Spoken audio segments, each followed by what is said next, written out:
Cerita tentang scammer, nggak ada habisnya. Buat kalian para cewek, wajib mendengarkan cerita saya ini karena ini adalah kisah nyata yang dihadapi oleh teman saya.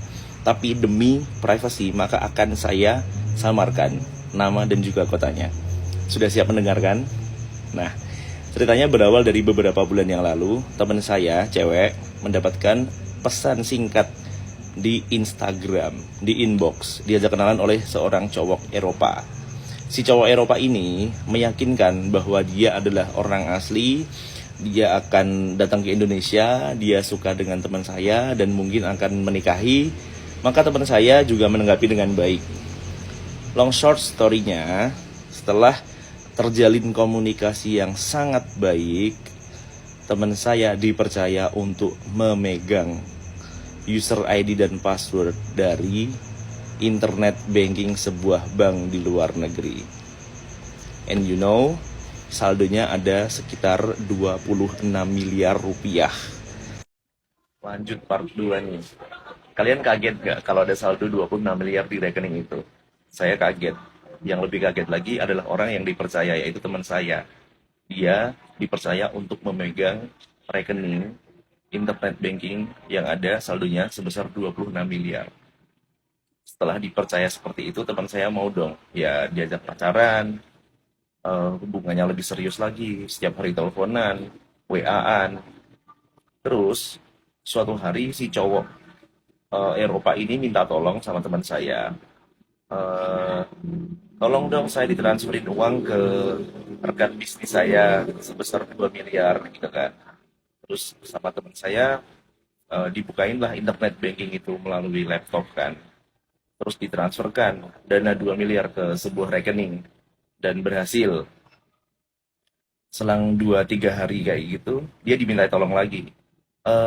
Tolong dong, aku dikirimin apa? Ditransferin lagi kayak kemarin ke rekan bisnisku yang satu lagi. Ini cuma 1,5 miliar aja gitu kan. Terus teman saya mengikuti perintah, buka internet banking lagi, ditransferlah lagi sejumlah uang 1,5 miliar ke rekening yang rekan bisnis saya yang kedua. Tapi setelah dikirimkan itu ada notifikasi bahwa pengiriman gagal. Terus teman saya telepon si cowok ini. Lalu cowoknya bilang, oh iya, saya juga dapat notifikasi ini katanya gagal karena transaksinya di luar negeri, di Indonesia. Katanya di sini saya dapat notifikasi, saya harus bayar pajak dulu ke bank di Indonesia kayak gitu kan. Pajaknya lumayan ini, ada 100 jutaan kayak gitu. Aduh, gimana ya kalau misalnya aku nggak bayar tuh rekeningnya diblokir. Dan ternyata sama teman saya dicek beneran diblokir, rekeningnya tuh diblokir, yang di apa, internet banking itu diblokir, jadi tidak bisa ada uang keluar, tidak ada bisa uang masuk. Nah, si cowok ini panik kan, terus minta tolong sama teman saya, aduh saya minta tolong dong, itu penting banget buat bisnis. Tolong dibayarin dulu uang pajaknya 100 juta itu. Nah, tanpa pikir panjang, teman saya membayarkan dulu pajaknya 100 juta, lebih sedikit. Tepatnya kalau nggak salah 120-an lah, 120-an juta. Nah, terus lanjut ke part 3 biar nggak bikin penasaran. Insya Allah saya janji part 3 ini selesai.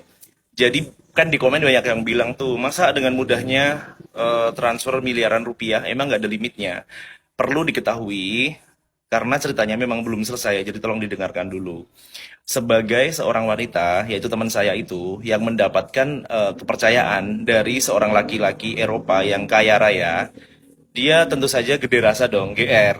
Karena dia dipercaya untuk memegang rekening dan juga internet banking agar bisa mengatur keuangan dia, si cowok Eropa itu. Selanjutnya, karena teman saya ini setelah dipercaya untuk memegang rekening yang isinya 26 miliar itu, dia juga yakin bahwa dia akan dinikahi, maka dia melakukan pengorbanan, yaitu dia mentransferkan uang 120 jutaan dulu agar dengan maksud, dengan tujuan eh, rekening si cowok ini lewat yang lewat web dia login itu bisa terbuka kembali. Ya, dia masih nggak ada rasa curiga sama sekali dong.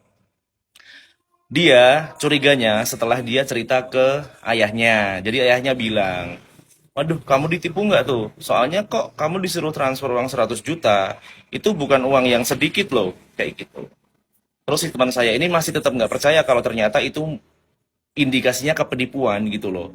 Nah, terus karena ayahnya tetap yakin itu penipuan, sama ayahnya diajak ke rumah saudaranya yang kebetulan kerja di bank juga. Terus akhirnya karena tantenya itu curiga, karena saudaranya itu curiga, coba deh saya lihat seperti apa webnya bank itu.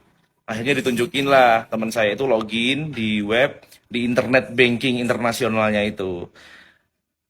Dan ternyata tahu nggak, setelah dibuka, ternyata internet bankingnya itu banknya bank palsu. Tentu saja uangnya uang palsu, yang di dalamnya itu berarti kan rekening palsu. Tidak ada nama bank itu di dunia ini. Itu hanya akal-akalan dari si cowok Eropa itu.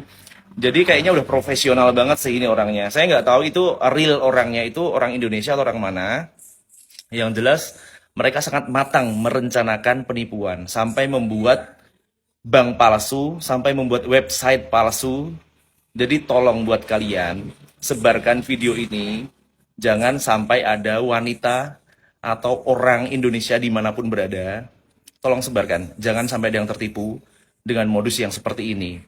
Ditipu dengan apa namanya iming-iming saya punya rekening miliaran rupiah. Minta tolong sebarkan.